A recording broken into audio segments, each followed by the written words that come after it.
Okay, so I have found a solution to this missing required level of detail.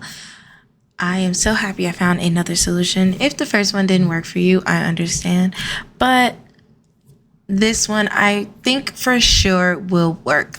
Okay, so if you're having this issue on Second Life, which is something I have been never ending, always looking for a answer. So first it says missing required level of detail.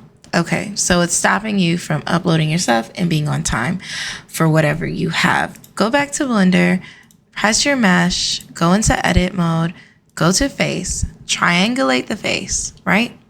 It will not affect your UV map because your UV map will still be the same. Let me show you if you don't believe me. Go over to UV editor, and here goes your UV map. Everything is still the same, right?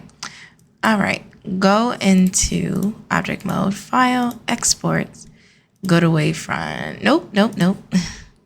Go to file, export, Avatar day.